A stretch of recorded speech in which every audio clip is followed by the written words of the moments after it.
Commercials, especially television advertisements, are powerful tools designed to influence consumer behavior. They aim to inform, persuade, and remind audiences about the product, service, or brand through creative techniques such as catchy jingles, memorable slogans, and emotionally engaging stories. These elements not only help promote sales but also make advertisements iconic, leaving a lasting impression on viewers long after they air. However, some commercials have gained a reputation for being unsettling, whether intentionally or not. While this is often the case with public service announcements tackling dark or serious topics, it can also apply to regular commercials. Some are deliberately eerie, like the German Cafe energy drink ads, while others are unintentionally disturbing, such as the infamous Filipino Encarnacion Bechavis commercial. Then there are so-called cursed commercials, surrounded by urban legends. The most famous example is the Japanese Kleenex commercial, featuring a woman in white robes and a child dressed as a Japanese ogre. Viewers found it unnerving and even spread false rumors that members of the cast and crew had met untimely deaths or fates, claims that were untrue. In the Philippines, one particular ad has earned a similar reputation: the Bear Brand Generations commercial.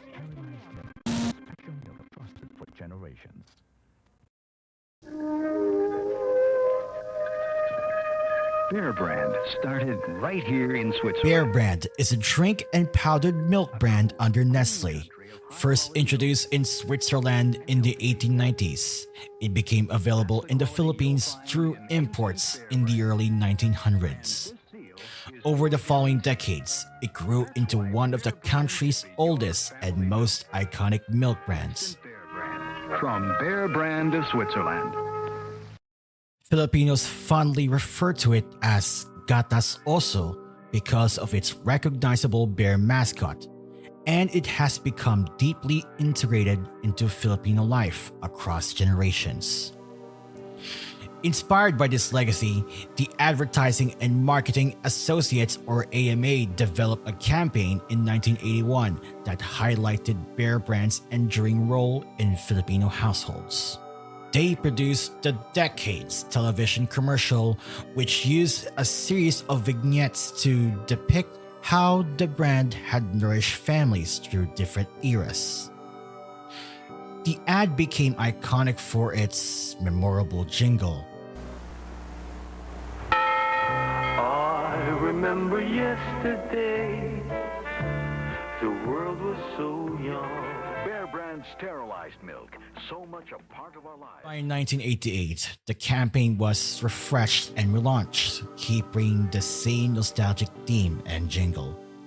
This version, directed by the late June Urbano, was titled Generations and became the most well-known and beloved rendition of the campaign. Running for about a minute and a half, the commercial opens with a 1930s scene where family members visit their grandmother.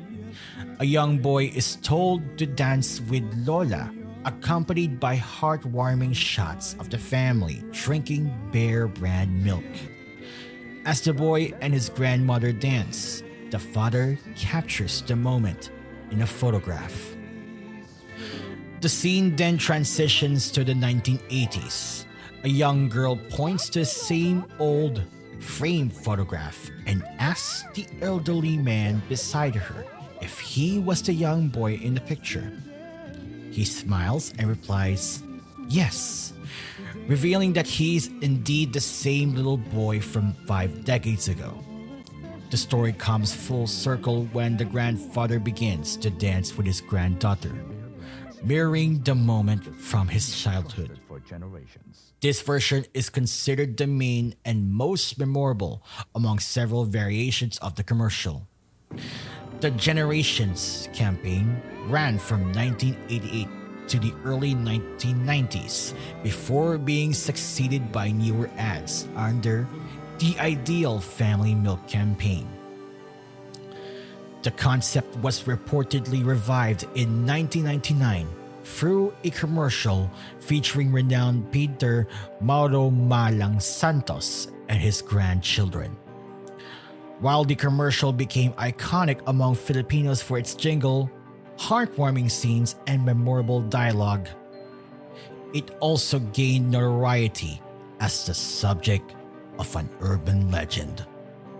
In the second part of the commercial, viewers claim to have seen a girl wearing a white ribbon during the scene where the camera zooms out on the grandfather and his granddaughter dancing.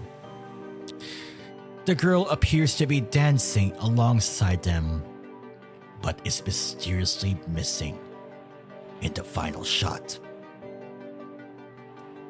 This unexplained detail gave rise to rumors that the girl was a ghost, said to be the spirit of a child who was allegedly supposed to play the role of the granddaughter, but died on the first day of filming due to an illness. Adding to the mystery, the supposed girl was described as eerily quiet, with her face never clearly shown, and the other characters seemingly unaware of her presence.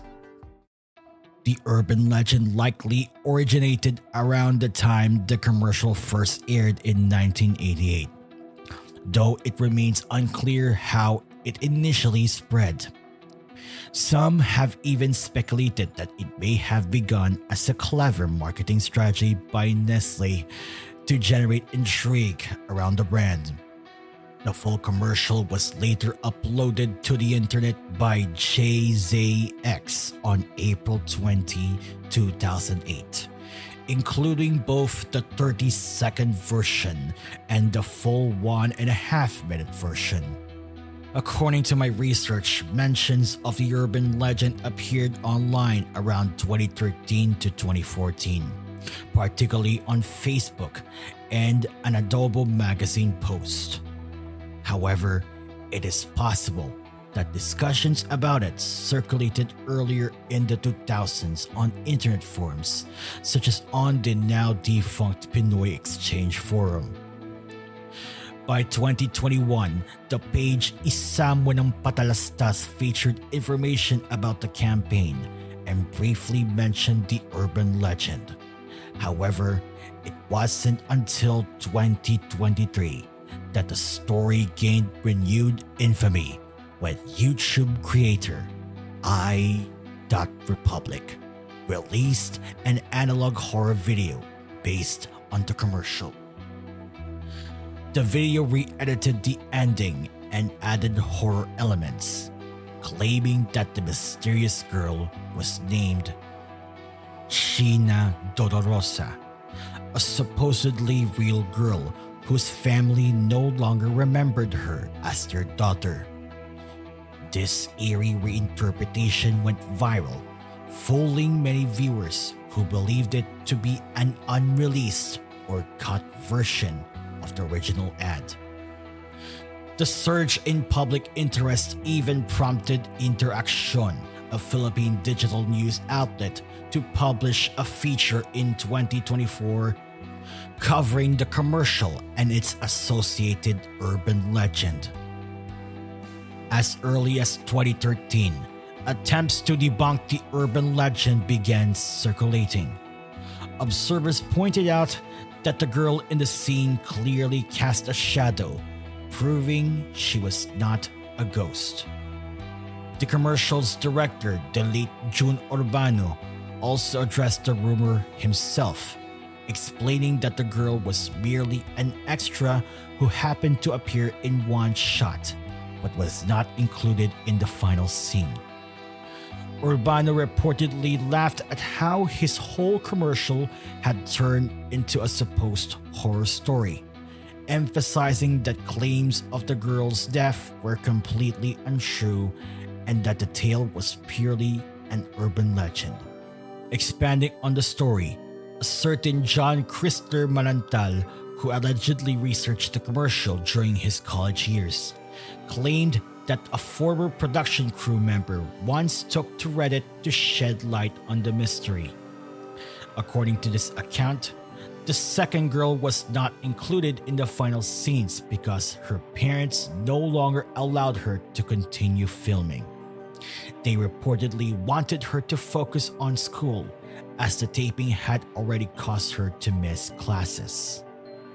Despite her absence during the final days of the production, the crew decided to keep her appearance in the earlier parts of the commercial as a gesture of appreciation for her contribution. It was also alleged that Nestle Philippines eventually took down the commercial due to the spread of the urban legend, fearing it might negatively affect sales. However, Manantal cautioned readers to take this information with a grain of salt, admitting that some of the details might have been based on inaccurate or incomplete sources. The information was said to have come from a now deleted Reddit thread. To this day, the true identity of the second girl remains uncertain, and whether Nestle actually removed the commercial is also unclear. Interestingly, this urban legend shares similarities with a 1992 commercial from the Kowloon Canton Railway Company in Hong Kong. The advertisement, filmed in a forest and featured 6 children pretending to be a train. However, viewers later claimed to have seen a mysterious 7th child briefly appear among them. Rumors quickly spread. Some said that one of the children had blood on their lips, while others believed that the 7th child was the ghost of a girl who had died in the area. Additional stories even suggest that the children in the ad had also died under mysterious circumstances. Unlike our Bear Brand commercial, which only became an eerie curiosity, the KCRC ad sparked widespread mass hysteria in Hong Kong. It attracted the attention of feng shui masters, exorcists, and others who offered supernatural explanations for the allegedly ghostly figure. Although the rumors were later debunked, the commercial was eventually reshot and ultimately withdrawn from broadcast. Urban legends like this arise because people naturally create stories to explain the unknown or the uncanny. The Bear Brand Generations commercial shows how something as wholesome as a family milk ad can transform into a tale of mystery and fear through collective imagination, all sparked by what was simply either a minor production oversight or editing choice. In reality, the mysterious girl with the white ribbon was merely an extra who happened to appear in one scene and was not included in the final shot. But her brief presence was enough to fuel one of the lesser-known mysterious Filipino urban legends.